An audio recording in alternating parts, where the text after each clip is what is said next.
eu queria convidar você rapidamente, hoje é culto de ceia, né? Então eu não quero demorar muito, mas eu queria deixar uma mensagem, a mesma palavra que eu trouxe no culto da virada, eu quero deixar para os irmãos de Tijucas. Vamos abrir aí Joel capítulo 2, versículo 28. Joel 2, 28. Quero deixar essa palavra. Vou tentar ser breve.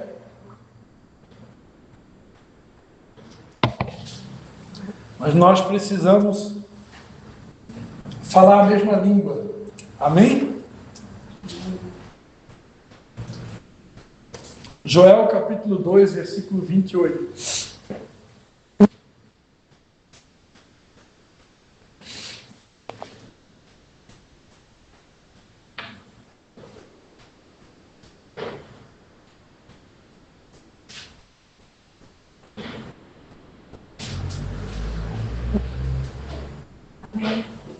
Deixou aí? Joel 2, 28. Diz assim, e depois derramarei o meu espírito sobre toda a carne. Os vossos filhos e as vossas filhas profetizarão. Os vossos velhos terão sonhos e os vossos jovens terão visões. Até sobre os servos e sobre as servas naqueles dias derramarei o meu espírito. Amém?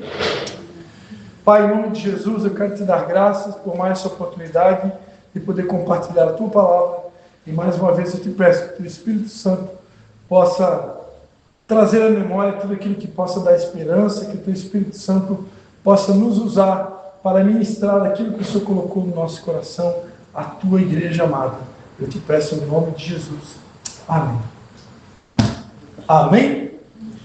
Então, esse texto que eu li aqui, né, é um texto que, uma profecia de um profeta chamado Joel, que acabou se cumprindo no dia da festa de Pentecostes, lá em Atos capítulo 2, né? Alguns dias depois da ascensão de Jesus, ele deixou uma mensagem, né, que todos deveriam ficar em Jerusalém, até que do alto fossem revestidos de poder. E depois de alguns dias, a Bíblia diz que o Espírito Santo veio como um vento impetuoso, aproximadamente 120 pessoas, né? Eu gosto dessa parte, né? E toda aquela multidão que seguia Jesus, apenas 120 sobrou, né? Imagina que eram milhares de pessoas. Só no único milagre de Jesus, na multiplicação dos pães e dos peixes, ali devia ter mais de aproximadamente 20 mil pessoas, né? Porque falavam que acho que eram 5 mil homens, fora mulheres e crianças. Então, pela matemática, pela estatística, devia ter ali mais de 20 mil pessoas. Só no único milagre, né? Imagina que Jesus fez tantos milagres que a Bíblia diz no livro de João, no último capítulo de João, que se fosse escrever todos os milagres que Jesus fez, não caberia num livro. Quem já leu esse versículo? Todo mundo já leu? Né? Se fosse escrever todos os milagres que Jesus fez, não caberia num livro. Então imagine que se no milagre só tinha mais de 20 mil pessoas, quanta gente passou pelo ministério de Jesus? Quanta gente acompanhou o ministério de Jesus? Quanta gente foi abençoada durante aqueles 3 anos e meio, onde Jesus realmente fez a coisa acontecer, né? E durante 30 anos ele se preparou para o seu ministério, né? Diga-se de passagem, preparação é uma coisa que a juventude de hoje não gosta muito dessa palavra, né? Muita gente quer fazer as coisas, mas não quer passar pelo período de preparação. Jesus passou por um período de 30 anos de preparação e João Batista também passou pelo período de 30 anos de preparação. A diferença é que o ministério de João Batista durou aproximadamente 6 meses, né? Ele só batizou Jesus, preparou o caminho, batizou Jesus e depois perdeu a cabeça. Mas foram 30 anos de preparação para um ministério tão pequeno, tão curto, mas quanta preparação, né? Então, amados, ajuda-me, Espírito Santo. De tantas pessoas que passaram no ministério de Jesus, que foram tocadas por Jesus, que foram curadas por Jesus, que foram edificadas por Jesus, sobrou 120. Aproximadamente 120 ficaram no cenáculo, né? Isso você lê em Atos dos Apóstolos, capítulo número 1.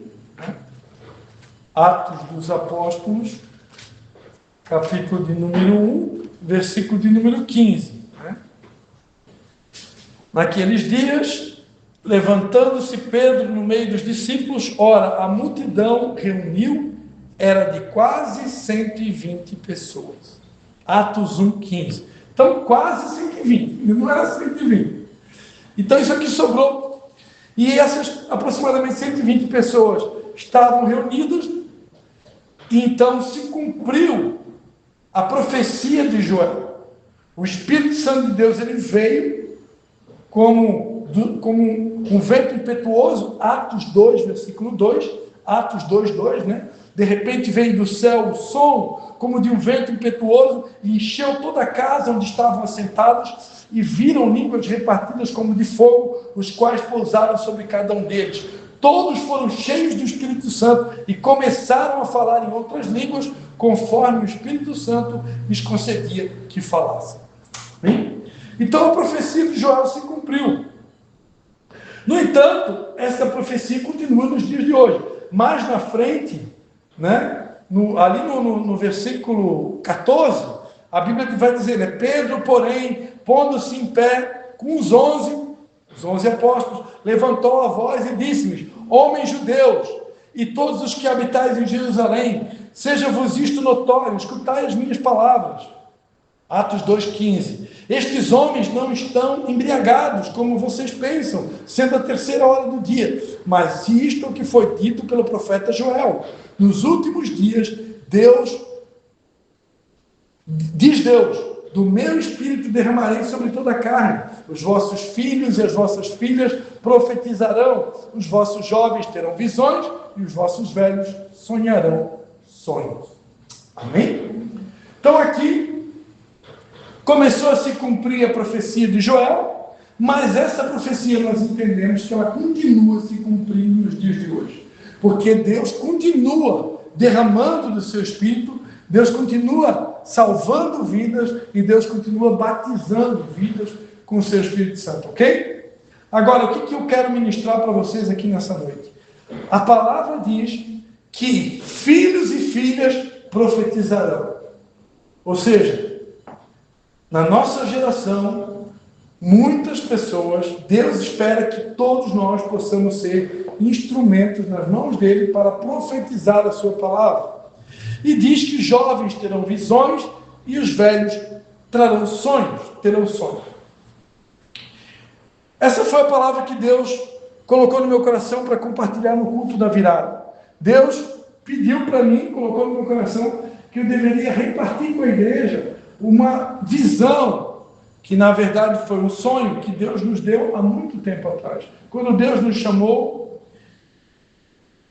a gente começou uma célula no ano de 2004, na cidade de Nova Trento, e depois a gente começou a organizar a igreja, e um dos membros da nossa igreja, que era a pastora Vera Kistler, que mora no mesmo lugarzinho lá em Nova Trento, no bairro 30 Réis. A gente foi visitar ela essa semana, mas não estava em casa. Ela teve um dia um sonho. Tem mais alguém aqui que já teve algum sonho espiritual? Então Deus é um Deus que comunica com sonhos. E ela teve um sonho, e o sonho foi algo tão real, tão tremendo, que ela desenhou o sonho. Ela desenhou todo o sonho, e no outro dia ela me chamou para mostrar o desenho. E quando eu comecei a olhar para o desenho, né, eu fui interpretando cada parte do desenho. Desenho, eu gostaria até de ver ele novamente, mas eu tenho ele todinho na minha mente. Eu tenho cada pedacinho do desenho, está tudo na minha mente, porque eu gravei literalmente, eu olhei aquela imagem, eu congelei ela, está na minha mente. E ela não sai da minha mente. E ali Deus falou comigo através daquele sonho, eu não vou entrar em muitos detalhes, mas através daquele sonho que se materializou no desenho, Deus falou ali comigo claramente que a igreja de Jesus, para alcançar o propósito pelo qual Deus nos colocou aqui nessa terra, que esse propósito está ligado com a salvação de milhares e milhares de almas. Inclusive, lá no culto da virada, eu pedi para todo mundo abrir Apocalipse capítulo 7, né? Apocalipse capítulo de número 7, versículo de número 9, que fala da visão que João teve dos mártires na glória, né? Que diz assim, ó, Apocalipse 7, 9. Depois destas coisas olhei e vi uma grande multidão que ninguém podia contar, de todas as nações, tribos, povos e línguas, que estavam em pé diante do trono e perante o Cordeiro, trajando compridas vestes brancas e com palmas nas mãos. Então esse texto aqui, amados, isso aqui fala da multidão que João viu após a grande tribulação que virá sobre a terra. Mas o que eu quero o que eu quero passar para vocês aqui é que a Bíblia deixa claro que milhares e milhares de pessoas vão se salvar. Embora que nos últimos dias muitas pessoas vão esfriar no amor, mas a totalidade de almas que vão se salvar, desde a fundação do mundo até o dia da volta de Jesus, serão milhares e milhares e milhares, de todas as nações, tribos, povos e línguas, glórias a Deus. Então muita gente vai se salvar. E o propósito da igreja, enquanto estamos aqui na terra, é corroborar, é contribuir, é colaborar com a salvação dessas almas. Nunca é demais lembrar que a missão da igreja é uma só: ide por todo o mundo, fazer discípulos de todas as nações, batizando em nome do Pai, do Filho e do Espírito Santo.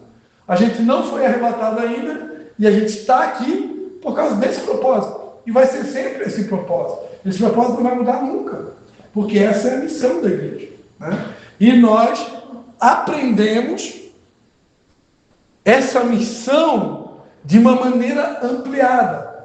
Quem lembra o que é essa missão de uma maneira ampliada, né? Os 4 pilares, né, que a gente aprendeu, né? O ganhar, o consolidar, o discipular e o enviar. Então a gente aprendeu que essa missão, ela não é feita de qualquer maneira. Ela tem estágios e ela obedece fases, né? A primeira fase, você vai conquistar uma alma para Jesus. Você vai ganhar uma alma para Jesus. E depois, você vai abandonar essa alma que você ganhou? Não, você tem uma missão agora de consolidar, que é firmar os passos dela. Porque ganhar uma alma, amados, a Bíblia diz que ganhar alma, sábio é, né? Mas ganhar alma não é uma coisa tão difícil. Agora, consolidar, aí já ficou um pouco mais difícil. Por quê? Quem lembra da parábola do semeador? Quantas sementes caem em terra boa? Tem semente que cai na beira do caminho, as aves do céu, ó, come. Você sabe o que representa as aves do céu, né? O capiroto. E tem sementes que caem entre os espinhos, né? O que representa os espinhos? Vamos lá, diga, Escola Bíblica Dominical. Marcos, é mais fácil. Vamos lá, alguém me ajuda a achar a parábola do semeador. Tem vários evangelhos. Quem ajuda aí? Quem que tem a Bíblia, dá um Google.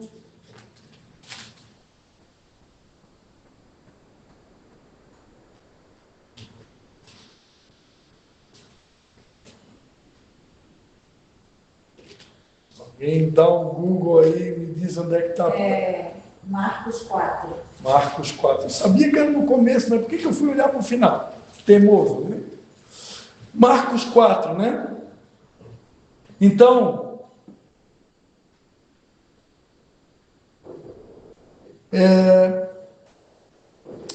versículo 3, né?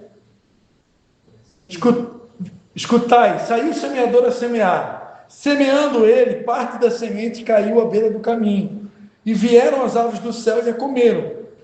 Outra caiu sobre os pedregais, onde não havia muita terra. Logo nasceu porque não tinha terra profunda. Mas saindo o sol, queimou-se e secou-se porque não tinha raiz. Outra parte caiu entre os espinhos, e crescendo os espinhos a sufocaram e não deu fruto. Outra caiu em boa terra e deu fruto, e vingou e cresceu, produziu a 30, 60 e 100 por um. Então Jesus lhes disse: quem tem ouvidos para ouvir, ouça. Quando Jesus se achou só, os que estavam junto dele, com os 12, o interrogaram acerca da parábola. E ele lhe disse: a vós é dado saber os mistérios do reino de Deus, mas os que estão de fora, todas essas coisas se dizem por parábolas, né? E aí, no versículo 14, pulando, ele vai dizer: o que semeia, semeia a palavra. Os que estavam junto ao caminho são aqueles a quem a palavra é semeada. Tendo eles ouvido, vem logo Satanás e tira a palavra que foi semeada nos seus corações. Da mesma sorte, os que recebem a semente em solo rochoso, os quais, ouvindo a palavra, logo com prazer a acolhem, mas não tendo raiz em si mesmo, são de pouca duração, sobrevindo a tribulação ou a perseguição por causa da palavra, imediatamente se escandalizam. E outros são os que recebem a semente entre os espinhos, os quais ouvem a palavra, mas os cuidados deste mundo, os enganos das riquezas e as demais ambições, entrando, sufocam a palavra, ficando ela infrutífera. Você já conhece alguém assim? Que você ganhou para Jesus e ficou escandalizado por causa da perseguição ou por causa da tribulação, ou se deixou seduzir pelas riquezas ou os prazeres dessa terra, as ambições? Os que recebem a semente em boa terra são os que ouvem a palavra e a recebem e dão fruto, um a 30, outro a 60 e outro a 100 por um. Então, amados, nós temos um desafio aí, que é o consolidar, né? Porque Satanás, ele está lutando para comer a semente que você plantou no coraçãozinho do seu filhinho, do seu discípulo. Satanás está ali o tempo todo bombardeando pensamentos, né, para que ele se sinta perseguido, ofendido, e daqui a pouco, quer saber, esse negócio de igreja é muito difícil, né? Ou Satanás está ali, mostrando os reinos desse mundo, a glória desse mundo, os prazeres, as tentações, né? A fama, e as coisas que o diabo tem o tempo todo para seduzir o ser humano. Então nós temos um desafio, que é consolidar as almas e depois discipulá-las, né? Transmitir para elas os ensinamentos de Jesus. Para quê? Para que chegue o dia que essa pessoa tenha condições de ser enviada para reproduzir o mesmo. Então essa é a grande comissão da igreja, né? É ganhar, consolidar, discipular e enviar. E para isso, amados, nós, dentro daquele sonho que Deus deu para a pastora Vera, que para mim representa uma visão, a igreja de Jesus, vai precisar de 3 coisas: santificação, união e adoração. São 3 pilares que Deus colocou muito forte no meu coração. São 3 pilares que, enquanto eu tinha igreja em Nova Trento, a gente tinha esses 3 pilares gigantes assim dentro da igreja. A pessoa entrava, já estava ali. Está lá em casa, na minha casa, guardado. Não dá para botar em nenhuma igreja, só tem 3 igrejas. Mas enfim, se Deus der a direção depois, de repente nós levamos para cada linha, não sei. Mas está lá, né? A verdade é que sem santificação, sem união e sem que a igreja se transforme numa igreja de adoradores, nós não vamos conseguir cumprir a grande comissão. A grande comissão, amados, ela só vai funcionar, primeiro, se a igreja estiver disponível, disposta a passar por um processo de santificação. A Bíblia diz em 1 Tessalonicenses 5 que Deus vai nos santificar no corpo, na alma e no espírito. 1 Tessalonicenses 5, versículo de número 23. O mesmo Deus de paz nos santifique completamente, e todo o vosso espírito, alma e corpo sejam plenamente conservados irrepreensíveis para a vinda de nosso Senhor Jesus Cristo. Então, amados, Deus deseja, assim como a Gabi citou ali uma expressão, Deus quer nos levar para um nível maior, né? E esse nível maior é um nível maior de santificação, um nível maior de alinhamento com o coração de Deus. E Deus tem 3 níveis que Ele quer nos santificar. Ele quer nos santificar no corpo, na alma e no espírito. Então, a santificação integral. Eu preciso permitir Ele sarar o meu corpo, e para isso eu vou ter que rever meus hábitos, minha maneira de me alimentar, minha maneira de exercitar, o que eu estou ingerindo, o que eu estou botando para dentro, estou fazendo alguma atividade, e eu preciso cuidar do templo do Espírito Santo, porque o templo do Espírito Santo, sou eu e você, ele é sagrado. Então, a santificação do corpo é importante. Eu falava no culto da virada que o avivamento que eu creio que Deus deseja fazer através da sua igreja, esse avivamento que inclui a realização dessa grande comissão, a salvação de milhares de almas, ele vai depender que a igreja realmente se santifique no corpo. Por quê? Porque eu vou precisar de energia, eu vou precisar de força física. Final do ano agora, né, muitos de nós chegamos no final do ano cansados. Muitos de nós chegamos no final do ano, alguns talvez esgotados. Alguns foram no seu limite, né? Mas, em contrapartida, não sei você, eu vejo pessoas que chegaram no final do ano e parece que elas estão inteirinhas. Parece que elas não cansam, ou que elas não estão cansadas. Será que essas pessoas que chegaram no final do ano e estão com muito mais saúde do que nós, será que porque todas elas talvez trabalharam menos do que nós, talvez se desgastaram menos do que nós, ou porque algumas delas têm se cuidado mais do que a gente, né? Têm tido uma vida mais regrada, uma alimentação mais saudável, porque eu tenho conversado com alguns amigos, eu tenho pelo menos uns 3 amigos que estão nessa dieta cetogênica, né? Tem 3 amigos meus que eles agora só comem carne. Eles não põem mais nada de glúten na boca, não põem nada de açúcar na boca, e é só carne e algumas coisas assim muito selecionadas. E por incrível que pareça, eles estão sarados, né? Eles estão bem na fita, né? Um deles perdeu 9 quilos no mês, né? Enfim, eu não sou especialista no assunto, não sou nutricionista nem nutrólogo, eu sou pastor, mas pastor precisa aprender um pouco dessas coisas também.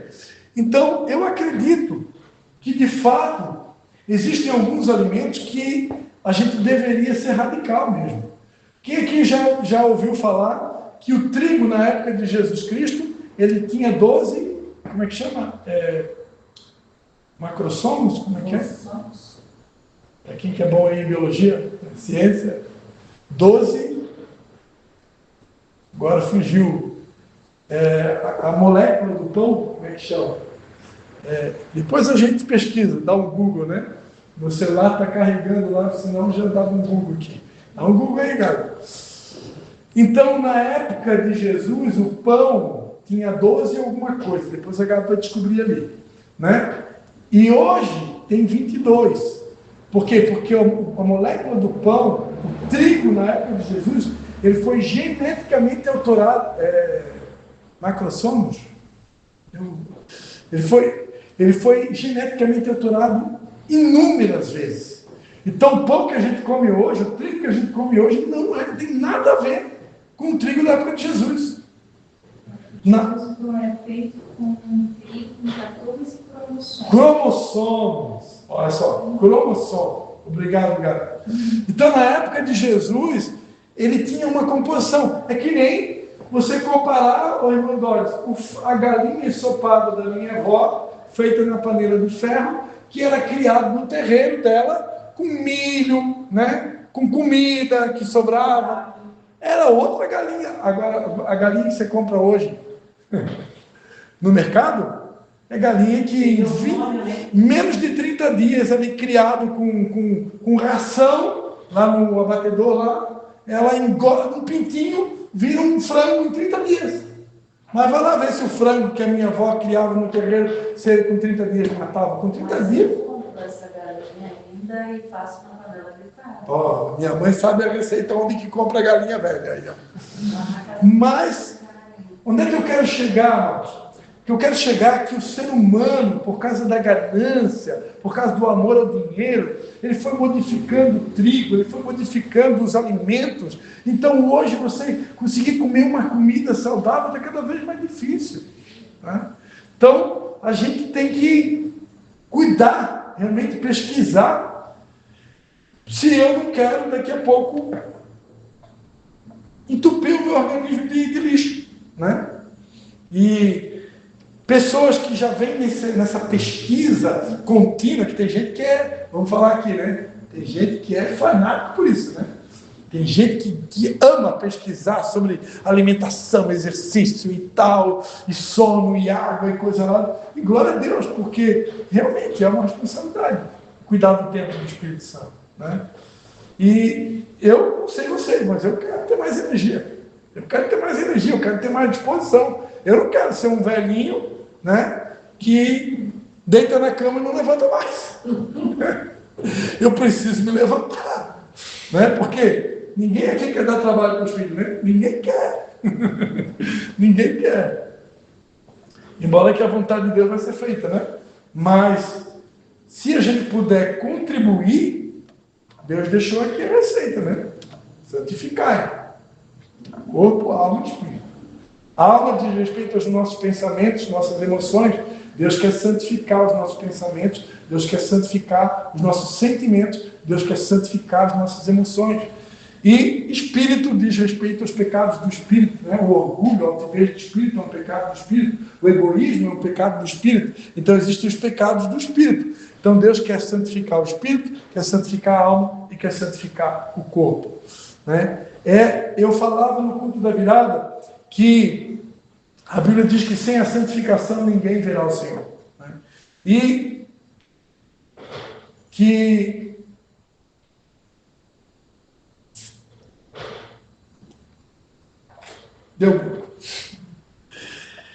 eu vou precisar contribuir com Deus. Amém? Vou precisar contribuir com o Senhor. Permitir, né, que Ele faça essa santificação em mim, esse processo em mim. E a ajuda do Espírito Santo. Só o Espírito Santo pode nos ajudar, né? Sem Ele ninguém pode coisa alguma, né? E nessa visão que Deus deu para a pastora Vera, esse sonho, além da santificação, a igreja ia precisar se tornar um com Jesus, né? No sonho ele falava sobre união, sobre unidade, né? Ó quão bom e quão suave é que os irmãos vivam em união. Jesus Cristo disse no Evangelho de João, capítulo 17, que se nós nos tornarmos um com Ele, com o Pai, assim como Ele e o Pai são um, o mundo inteiro crerá que Jesus é o Messias. E eu acredito de todo o meu coração nessa palavra, que se nós nos tornarmos uma igreja uma igreja unida, com uma só maneira de pensar, né? Onde não haja divisões, onde não haja facções, mas uma igreja com um único propósito. Não é todo mundo robozinho e todo mundo igualzinho, porque isso não existe. Né? Se Deus quisesse nós tudo igualzinho, Ele tinha feito um monte de robô. Deus não criou robôs, Deus criou pessoas. E pessoas são diferentes. E está tudo certo. As diferenças, elas nos completam. Mas, apesar das diferenças, a gente tem que ter um foco único. A missão é uma só. E o Deus é o único também. Quando estou entendendo? Amém? Então é uma só visão, um só foco, uma só missão, um só Deus. E apesar das diferenças, a gente está caminhando na mesma direção. Nós precisamos nos tornar um com Deus, um com Jesus. E se nós nos tornarmos um com Ele, se nós nos submetermos a esse processo de santificação, que é operado pelo Espírito Santo, mas eu preciso me render e deixar Ele fazer. E, finalmente, se nós nos tornarmos os verdadeiros adoradores que Jesus está procurando, porque Ele disse que procura verdadeiros adoradores, e essa é a terceira parte do sonho da pastora Vera. Na terceira parte do sonho, a igreja, vou resumir para vocês, a igreja ela atravessava um lago, era um caminho com muitos espinhos, E o caminho ele ia ficando estreito. E se alguém tentasse sair desse caminho, encontrava espinhos. Qualquer pessoa que tentava sair do caminho, para a esquerda ou para a direita, tinha espinhos. E o caminho ia ficando cada vez mais estreito até chegar no lago. E aquele lago, as pessoas eram purificadas. E ali placas de pecados começavam a surgir naquele lago. Vários tipos de pecado, orgulho, inveja, maledicência, glutonaria, e tudo que é tipo de nome de pecado. Então a santificação, o arrependimento, a purificação. Depois que a igreja conseguia passar o lago, ela começava a se reunir e formar um exército. Né? União. Todo mundo se juntando, com um único propósito, união, unidade.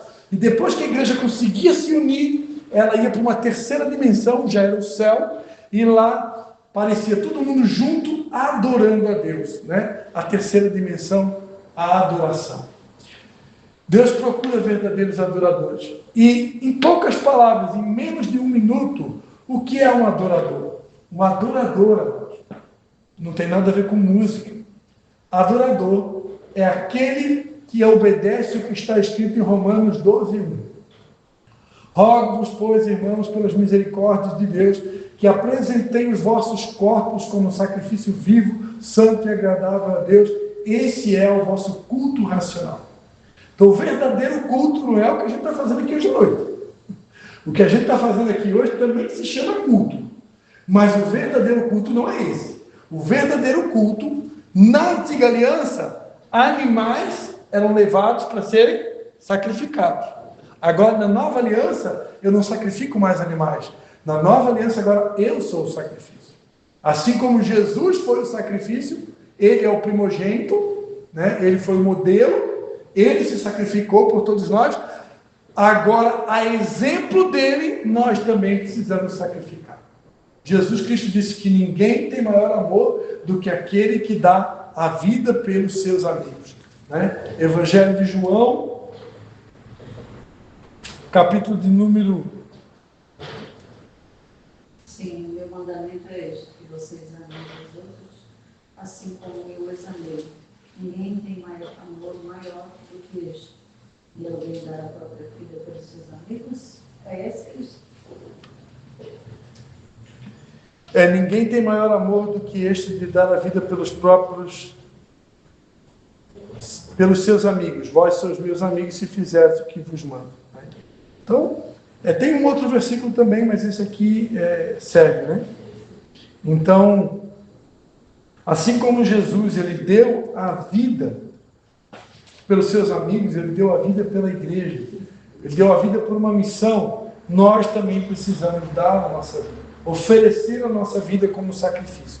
Isso é ser um verdadeiro adorador. Lembrando que a primeira vez que a palavra adoração aparece na Bíblia, está lá em Gênesis 21, 22, quando Deus pede para Abraão sacrificar o que ele tinha de mais importante, que era o seu filho Isaque. Né? Ele pegou o seu filho com um cutelo, com uma faca, né, para subir um monte para sacrificar, e ele disse para o servo, fica aqui, porque havendo adorado, eu retornarei. Né? Então Abraão chamou de adoração, a primeira vez que aparece a palavra adoração na Bíblia, subiu um monte para sacrificar o filho, isso Abraão chamou de adoração. Só que eu torno a dizer, Abraão representava Deus Pai, Isaque representava Jesus, que no monte, não o Monte Moriá, mas o Monte Calvário, ele seria sacrificado por nós. Todo mundo sabe disso, né? Que a história de Abraão e Isaque é a representação do que um dia aconteceria entre o pai e o filho, chamado Jesus. Né? Então, amados, por isso Jesus é o maior de todos os adoradores. Porque ele se entregou por todos nós, e como está escrito aqui, ninguém tem maior amor do que aquele que dá a própria vida pelos seus amigos. Agora, a exemplo de Jesus, nós também precisamos fazer o mesmo. E isso é adoração. É entregar a minha vida como um sacrifício vivo. É realmente chegar no final do ano, cara, cansado. É chegar no final do ano quebrado. Por quê? Porque eu dei o meu melhor. E glórias a Deus que existe esse período chamado férias. Ô, Cristian, eu acho que nós estamos ainda no caminho do espinho, né? Ainda estamos distantes do lago, né? Não, a gente está no processo, né? estamos perto já do lado, tá? Tudo isso, eu diria que tudo isso, todos esses 3 pilares, eles acontecem simultâneo. Né? Simultâneo. Ao mesmo tempo que Deus vai nos santificando, Ele vai nos tornando um e vai nos tornando adoradores. É um processo, não para nunca. Né? É um processo que não acaba nunca. Agora, o que a gente não pode perder é essa visão de que para que a grande comissão se cumpra, agora me lembrei que eu tinha me esquecido antes. Obrigado, Espírito Santo. Para que a grande comissão se cumpra, eu preciso me submeter a esses processos. Porque eu falava no culto da virada o seguinte, que o que tem impedido a igreja de romper é o pecado. É uma única coisa, é o pecado. Né? O pecado é que impede as coisas de avançarem. Enquanto Deus não purificar a igreja no sentido de que tem que ficar do jeito que Ele quer, né? Para que haja uma multiplicação. Né? Deus não vai multiplicar a gente de qualquer maneira. Né? Nós precisamos, e agora quem vai determinar isso é Ele. Né? Agora tem vários princípios. Né? Um princípio, para encerrar minha palavra de Deus, para não estender mais, que tem a ceia, é o princípio da fidelidade. Se a gente não for fiel no pouco, Deus não pode nos colocar sobre o muito. Né? Uma coisa, quando é realmente Deus que está dando o crescimento, esse crescimento vem pela fidelidade. E Deus está esperando essa fidelidade nossa. Nós temos que ser fiel tudo aquilo que Deus colocar na nossa mão. Né? E uma das maneiras de ser fiel é dar graças. Né? O que Deus colocou na minha mão para fazer, seja grato e Deus ser maior. E à medida que Deus perceber que eu estou sendo fiel naquilo que Ele colocou na minha mão, Ele vai acrescentar mais. Né? Ele vai acrescentar mais. Agora, se eu não estiver sendo fiel naquilo que Ele colocou na minha mão, por que eu acho que Deus vai colocar mais? Né? Não vai. Né? Então, que Deus nos ajude. Amém? A se submeter a esse processo de santificação, que verdadeiramente a gente se torne um com Ele, e que Deus faça de nós esses verdadeiros adoradores, sem perder a visão da grande comissão. Isso é o que Deus espera de nós em 2026. Tudo isso está ligado ao versículo que a Gabi falou aqui. Né? Buscai em primeiro lugar o reino de Deus. Né? Só que a gente trouxe outros detalhes aqui, né? Mas tudo está englobado dentro disso. Né?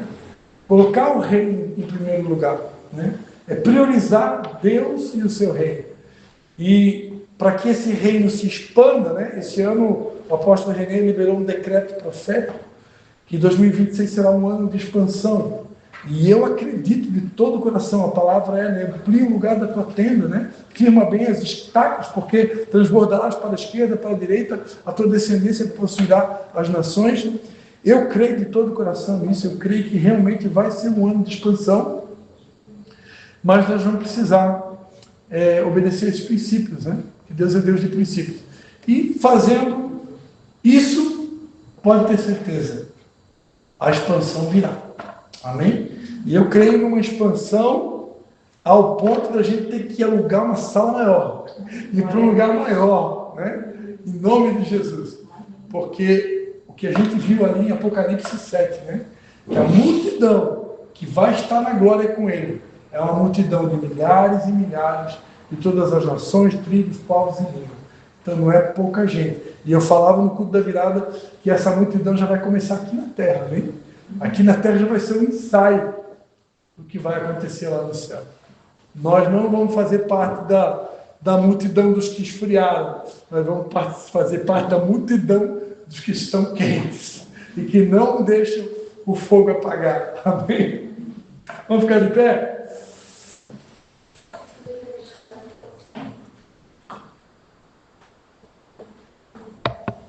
Aleluia. Pai Santo, Pai amado, em nome de Jesus, Pai, nós queremos te dar graças, Pai, por essa mensagem que o Senhor colocou no nosso coração. E queremos te pedir que verdadeiramente o teu Espírito Santo, Pai, Porque, como diz a tua palavra, sem ti nada podemos fazer. Se o Senhor não edificar a casa, em vão trabalham aqueles que edificam, Pai. Então, que verdadeiramente, nesse ano de 2026, o Teu Espírito Santo nos ajude, Pai, a encontrar esse alinhamento com o Teu coração. Vem nos santificar, Pai, corpo, alma e espírito. Dá-nos um coração igual ao Teu, Pai. Unifica o nosso coração com o Teu coração para temer o Teu santo nome, Pai. E faz da Tua igreja uma igreja de adoradores, um exército de adoradores que oferecem a sua vida como um sacrifício vivo, santo e agradável a Ti, ó Pai, a fim de que a grande comissão se cumpra e nós possamos então fazer com que o Teu reino se expanda, Pai, porque essa é a Tua vontade, que o Teu reino cresça, Pai, para que o maior número de almas sejam alcançados. É isso que Deus espera da Tua igreja, Pai. Uma igreja unida, com um só coração, um só propósito, um só foco, uma só visão. Uma só visão é o que nós esperamos para a Tua igreja nesse ano de 2026. Em nome de Jesus. Amém. Amém. Amém, queridos. Glórias a Jesus. Vamos celebrar a ceia, então? Então, está escrito, né? Pois eu recebi do Senhor o que também nos ensinei, que o Senhor Jesus, na noite em que foi traído, tomou o pão e, tendo dado graças, o partiu e disse: isto é o meu corpo que é entregue por vós, fazei isto em memória de mim. Semelhantemente, depois de cear, tomou o cálice, dizendo: este cálice é a nova aliança do meu sangue, fazei isto todas as vezes que beberdes em memória de mim. Pois todas as vezes que comerdes este pão e beberdes este cálice, anunciais a morte do Senhor até que Ele venha. Amém? Então todos vocês são convidados a participar da ceia do Senhor. Eu vou pedir para o meu pai aqui, servo dos servos, levar a ceia até você aí. Precisaríamos pegar, né? Fica mais fácil para ele.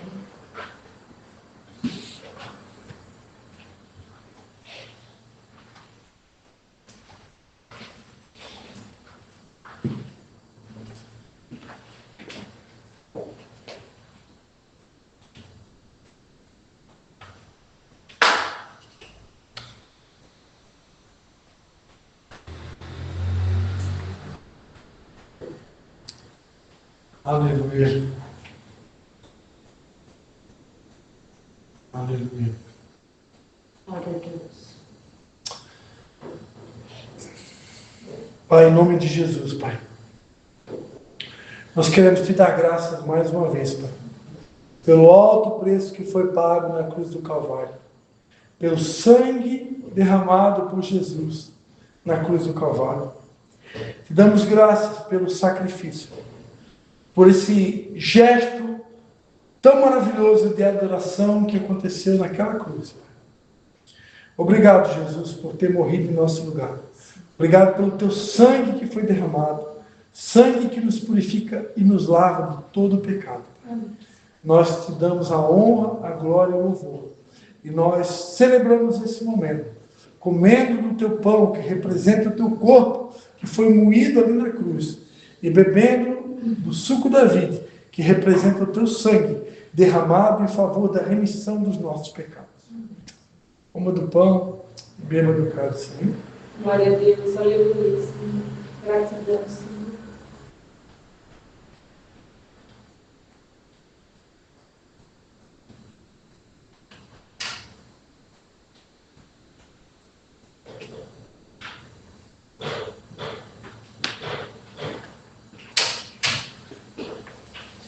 Sim, eu amo a mensagem da cruz, até morrer eu a vou proclamar. Levarei eu também minha cruz, até por uma coroa trocar. Aleluia. Glória a Deus, aleluia. Nós amamos a mensagem da cruz. Obrigado, Senhor Jesus. Muito obrigado, Senhor. Muito obrigado porque até aqui o Senhor tem fortalecido cada um de nós.